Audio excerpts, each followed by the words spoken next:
പുതിയതായി ഒരു വീട് പണിയുമ്പോൾ പ്രകൃതിയെ പരമാവധി വേദനിപ്പിക്കേണ്ടി വരും. മണൽ വാരേണ്ടി വരുന്നു, പാറ പൊട്ടിക്കേണ്ടി വരുന്നു, അങ്ങനെ പല കാര്യങ്ങളിൽ.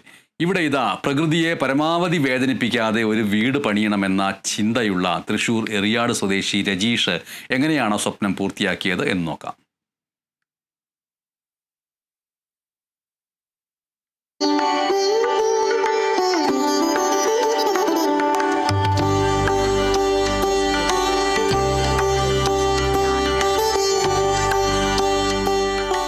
ധനകാര്യ വകുപ്പിൽ ഫിനാൻഷ്യൽ അസിസ്റ്റന്റായ രജീഷ് സ്വന്തമായി വീട് നിർമ്മിക്കും മുൻപേ മനസ്സിൽ വീട് പണിതു വരുത്തിയിരുന്നു.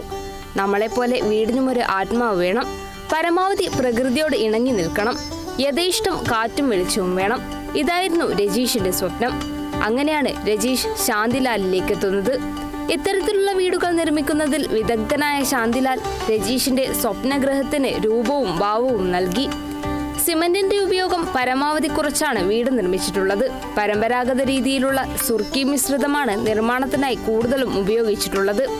പഴയ മരം, ഓട് എന്നിവയും വീടിനു വേണ്ടി ഉപയോഗിച്ചു. വായുവും വെളിച്ചവും നേരിട്ട് കടന്നെത്തുന്ന വിധമാണ് വീടിന്റെ ഘടന. ട്രഡീഷണൽ ആയിട്ടുള്ള വീടുകളെ വെച്ച് കമ്പയർ ചെയ്യുമ്പോൾ കുറച്ച് കോസ്റ്റ് ഫ്രണ്ട്ലി ആണ്. ഓട് വെച്ചിട്ടുള്ള ഒരു നിർമ്മിതിയാണ് ചെയ്തിരിക്കുന്നത്. പരമാവധി കാറ്റും വെളിച്ചവും ഉള്ളിലേക്ക് കയറാവുന്ന രീതിയിൽ ജാലി വർക്കും പിന്നെ ഈ ജനാലകളെല്ലാം വളരെ കൂടുതൽ കൊടുത്തുകൊണ്ടുള്ളൊരു വർക്കാണ് ചെയ്തിരിക്കുന്നത്. അധികം തേച്ചിട്ടൊന്നുമില്ല, റൂമുകൾ മാത്രമാണ് ചെയ്തിരിക്കുന്നത്. അത് സുർക്കി മിശ്രിതം ഉപയോഗിച്ചിട്ടാണ് അത് പ്ലാസ്റ്റർ ചെയ്തിരിക്കുന്നത്. അതും ചൂട് കുറയ്ക്കാനുള്ള ഒരു മാർഗം എന്നുള്ള രീതിയിലാണ് അത് ചെയ്തിരിക്കുന്നത്. പ്രകൃതിയെ പരമാവധി ദ്രോഹിക്കാതെ വീടുകൾ പണിയുക, കൂടുതൽ കാറ്റും വെളിച്ചെല്ലാം വീട്ടിലേക്ക് കയറുന്ന ഒരു അറ്റ്മോസ്ഫിയർ ഉണ്ടാവുക.